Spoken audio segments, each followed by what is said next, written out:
마지막 27절입니다.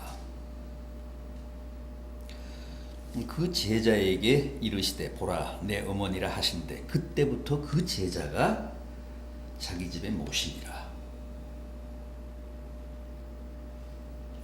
여기 두 번 나오는 그 제자는 누굽니까? 십자가에 달리신 주님이 운명하시기 직전에 보라 네 어머니라 하시며 모친 마리아를 부탁하신 그 제자. 26절 상반절을 보십시오. 예수께서 자기의 어머니와 사랑하시는 제자가 곁에 서 있는 것을 보시고, 그러니까 27절의 그 제자란 바로 여기 나오는 사랑하시는 제자입니다. 그럼 사랑하시는 제자는 누굽니까?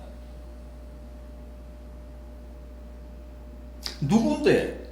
지금 다른 제자들은 다 달아났는데 이 사랑하시는 제자만은 여전히 남아서 주님의 최후를 지키다가 이렇게 주님의 모친까지 모시게 된 겁니까?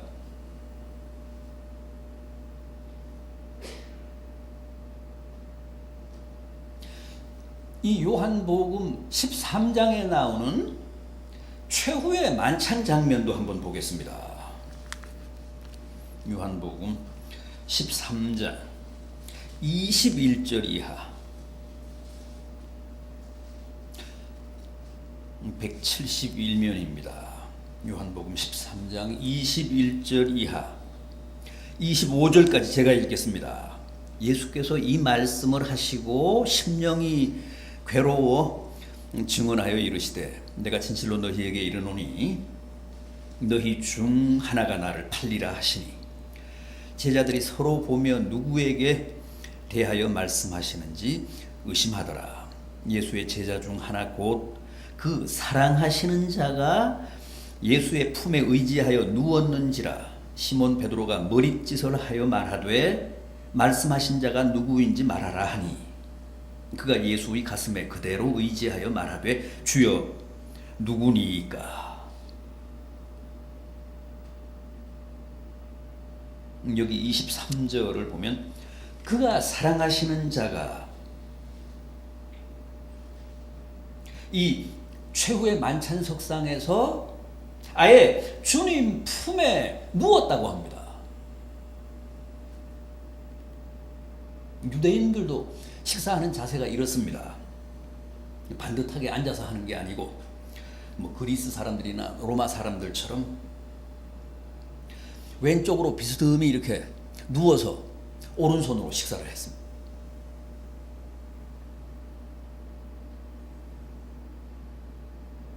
최후의 만찬석상에서 주께서 사랑하시는 제자도 바로 그런 자세로 주님 품에 누워 음식을 먹었다는 겁니다. 그래서 수제자라는 베드로도 그를 통해서 주님께 누가 주님을 팔려고 하느냐며 물었다는 대목입니다.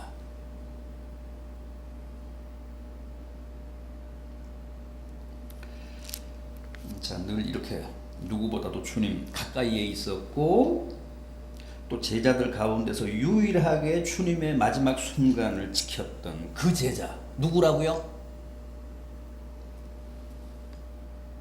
요한이죠. 요한. 이 요한복음을 쓴 사도 요한.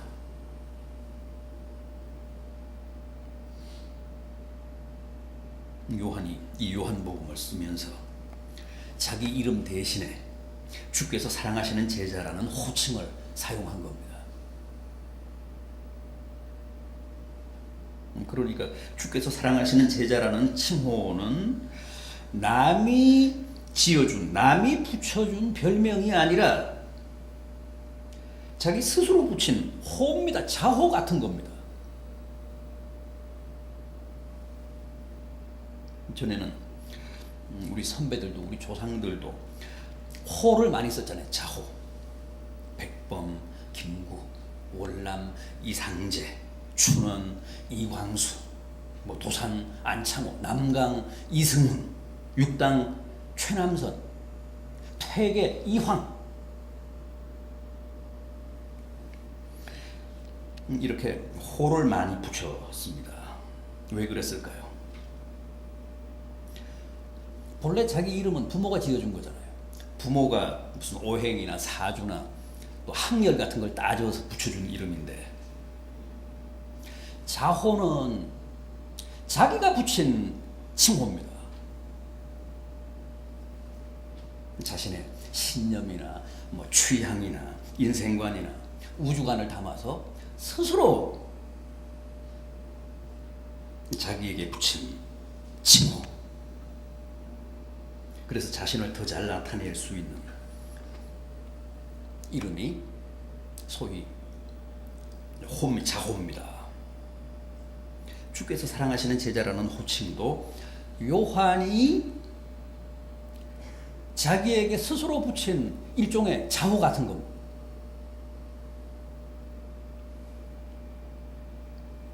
그래서 이 요한복음에는 다른 제자들의 이름은 다 나오는데 요한이라는 제자의 이름은 단 한 번도 안 나옵니다. 다만 주께서 사랑하시는 제자 혹은 그의 사랑하시는 자라는 칭호만 한 8번 정도 나옵니다.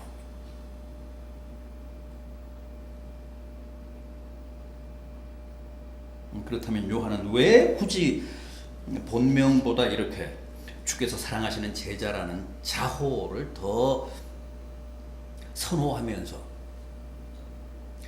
끝까지 자신을 그렇게만 명명했을까요? 당연히 자신이 붙인 그 칭호가 더 마음에 들고 그게 자신의 정체성을 더 잘 말해주고 더 주님에 대해 신앙 고백적이라고 생각을 했기 때문입니다.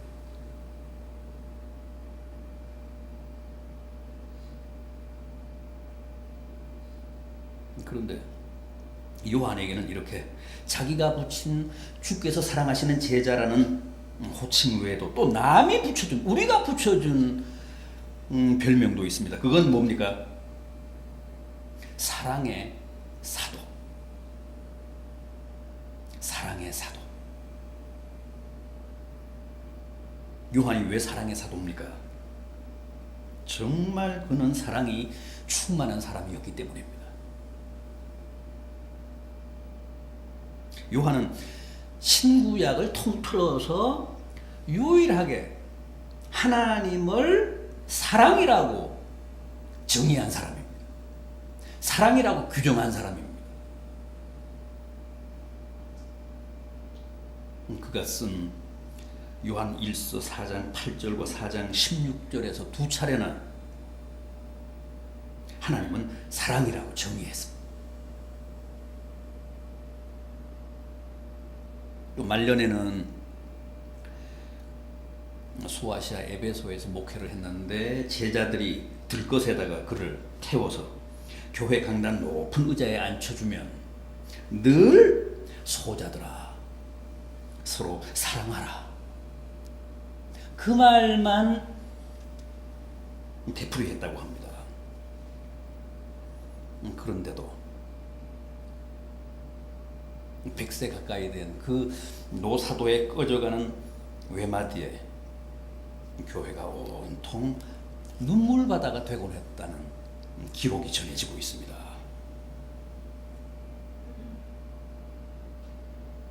자, 그렇다면 요한은 어째서 그렇게 주께서 사랑하시는 제자가 됐고 또 모든 사람들이 인정하는 사랑의 사도가 됐을까요?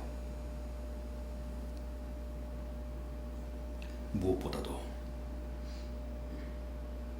주님의 사랑을 듬뿍 받았기 때문입니다. 정말 이 요한은 남다른 주님의 사랑을 받은 사람이었습니다. 아까 본 최후의 만찬석상만 해도 그렇지 않습니까? 마치 젖먹이 아기가 엄마 품에 안긴 듯이 그렇게 주님 품에 의지하여 누웠다고 하지 않습니까?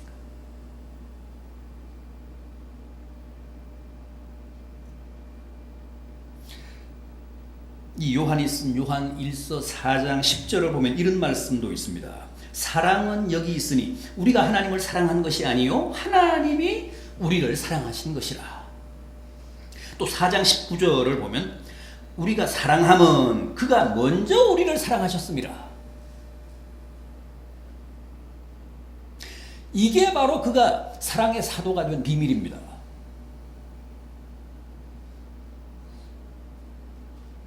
그는 먼저 주께서 사랑하시는 제자였기 때문에 사랑의 사도가 됐습니다.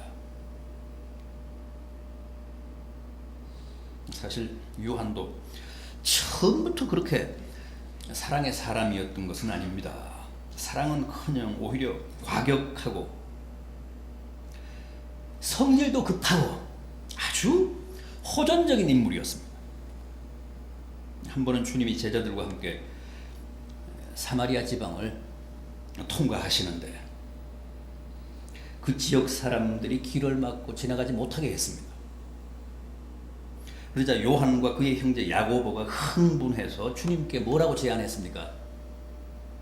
당장 하늘에서 불을 내려 이 동네를 다 쓸어버리자고 했습니다.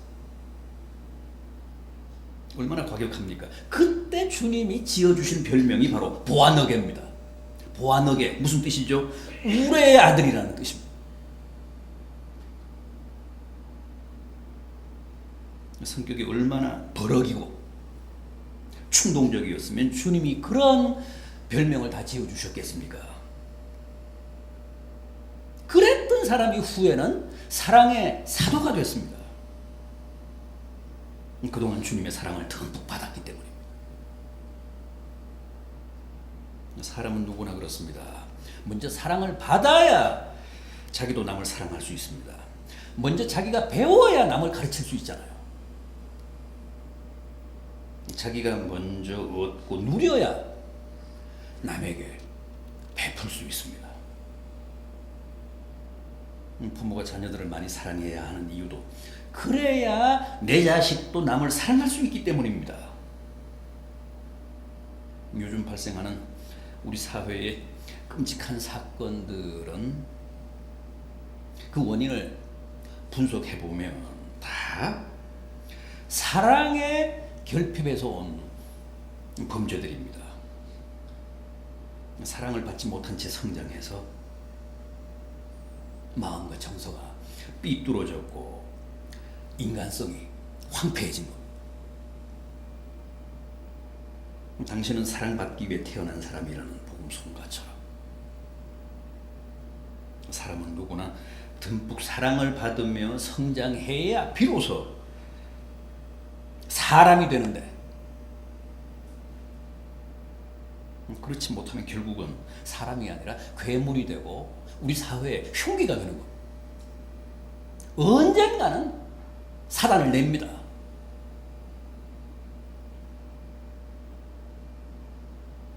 저 하늘에 달이나 별들을 보십시오. 그 자체가 빛은 아니잖아요. 그러나 햇빛을 충분히 받아서 그걸 다시 반사함으로 영롱하게 빛나지 않습니까? 오늘 우리도 마찬가지입니다. 요한처럼 먼저 주님의 사랑을 듬뿍 받고 체험해서 그걸 다시 남에게 반사하는 것. 우리가 먼저 주님의 사랑의 세례를 받고 그걸 다시 이웃과 함께 나누는 겁니다. 그러면 우리도 요한처럼 얼마든지 이 시대의 사랑의 사도, 사랑의 전도사, 사랑의 화신이 될 수 있습니다.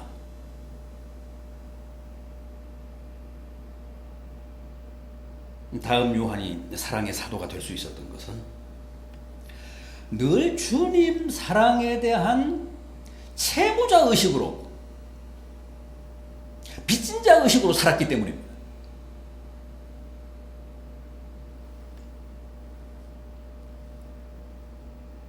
이 요한복음 16장 32절을 보면 이런 말씀이 있습니다. 보라, 너희가 다 각각 제 곳으로 흩어지고 나를 혼자 둘 때가 오나니 벌써 왔도다. 마태복음 26장 56절입니다. 이에 제자들이 다 예수를 버리고 도망하니라. 주님이 겟세마네에서 체포되시자 주님이 예고하신 대로 제자들이 다 주랭랑을 쳤습니다. 물론 요한도 그때 같이 달아났습니다. 그런데 지금은 보십시오. 주님이 달리신 십자가 아래에 있잖아요. 12 제자 중 유일하게 지금 십자가 아래에서 주님의 최후를 지키고 있습니다. 처음에는 그도 다른 제자들과 함께 도망을 쳤습니다만 곧 요한은 가슴을 치며 그 자리로 되돌아온 겁니다. 왜 그랬을까요? 그동안 주님께 입은 은혜가 너무 커서 차마 주님의 그 사랑을 배신할 수 없어서 다시 돌아온 겁니다. 그런데 오늘 우리가 함께 본 본문 25절을 보십시오. 거기 또 누가 있었다고 합니까? 예수의 모친 마리아와 막달라 마리아도 있었다고 하지 않습니까? 막달라 마리아도 마찬가지입니다. 많은 죄를 용서받고 많은 사랑을 체험한 여인 아니었습니까? 누구보다도 주님께 진 사랑의 빚이 컸잖아요. 죄 짓다가 그 현장에서 붙잡혀와 돌에 맞아 죽을 뻔했는데 주님이 너희 중에 죄 없는 자가 먼저 치라. 그렇게 해서 극적으로 구해 주신 여인 아닙니까? 막달라 마리아도 그 사랑 때문에 주님 곁을 떠나지 못하고 끝까지 임종을 지켰고 안식 후 첫날 새벽 주님의 시신의 발을 향유를 가지고 무덤까지 갔다가 결국 거기서 부활하신 주님을 뵙고 부활의 첫 증인이 되는 영예를 누렸지 않습니까?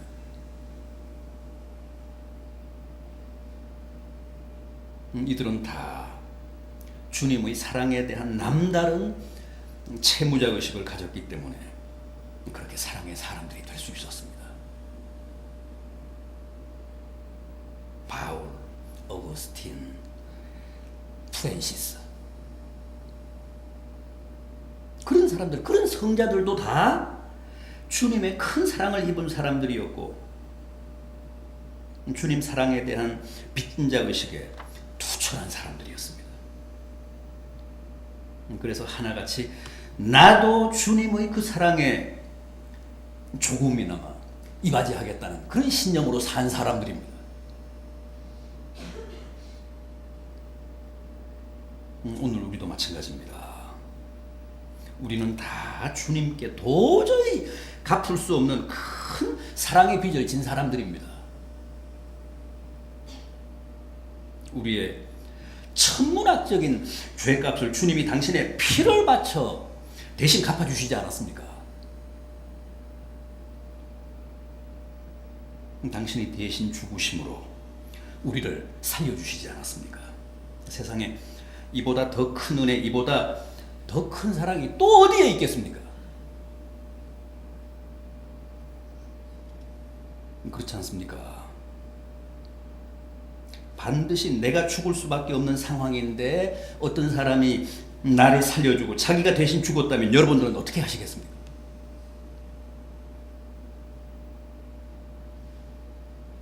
평생 그 은혜 못 잊을 거 아닙니까? 여러분, 더도 덜도 아닙니다. 주님이 바로 우리를 그렇게 살려주셨고 그렇게 사랑해 주셨습니다. 우리가 죽어야 되는데 우리 대신 주님이 죽어주신 겁니다. 그리고 우리를 영원히 살려주셨습니다.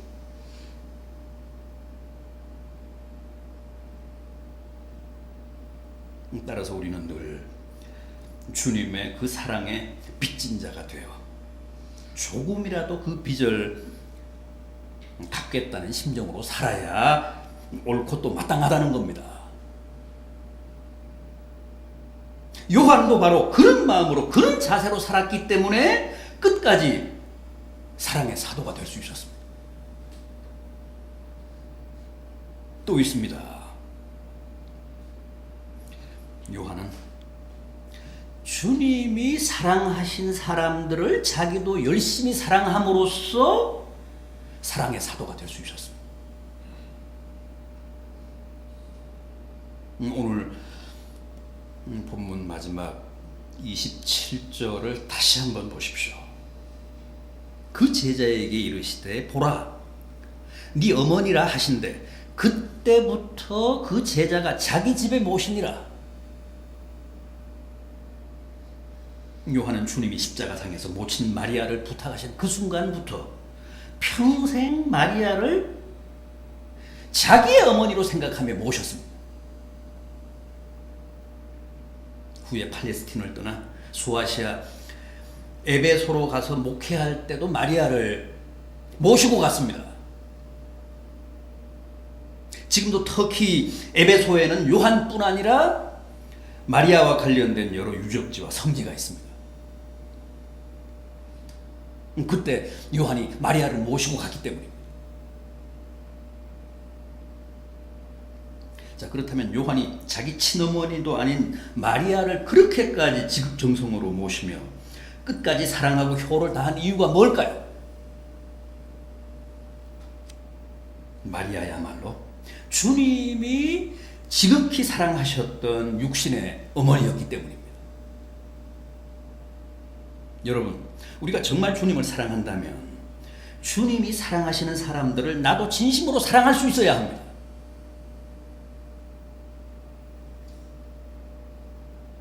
아내가 사랑스러우면, 아내를 사랑하면 처갓집 말뚝을 보고도 절한다고 하잖아요.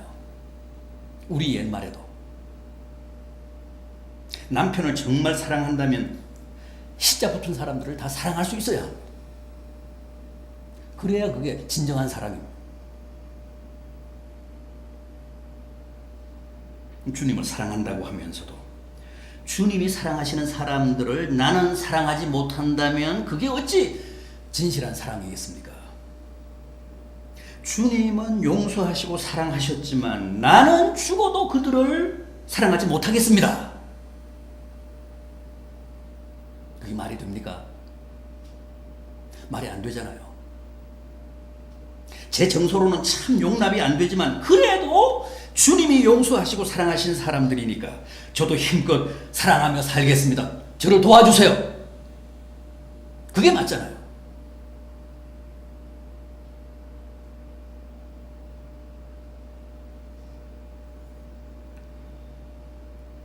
주님은 죄인들, 못난 사람들, 가난한 사람들, 환자들, 창녀들, 세리들, 과부들, 고아들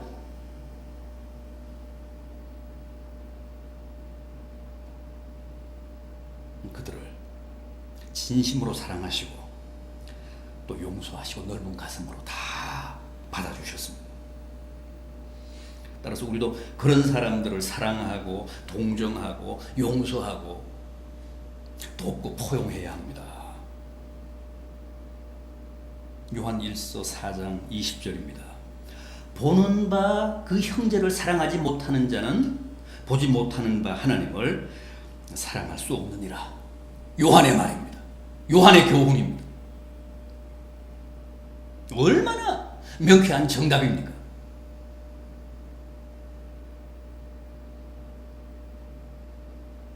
주님에 대한 나의 사랑은 반드시 주님이 사랑하시는 사람들에 대한 나의 사랑을 통해 확인이 되고 검증이 돼야 합니다.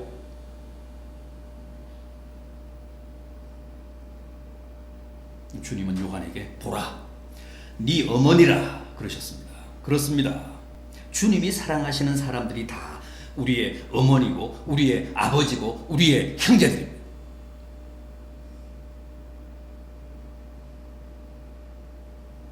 부디 주님이 용서하신 사람들을 우리도 용서합시다. 주님이 받아주신 사람들을 우리도 받아줍시다. 주님이 사랑하신 사람들을 우리도 사랑합시다. 그래서 우리가 다 요한과 같은 이 시대의 진정한 사랑의 사도, 사랑의 전도사들이 됩시다. 그래서 다 주께서 사랑하시는 그 제자들이 되시기를 진심으로 기원합니다. 기도하시겠습니다.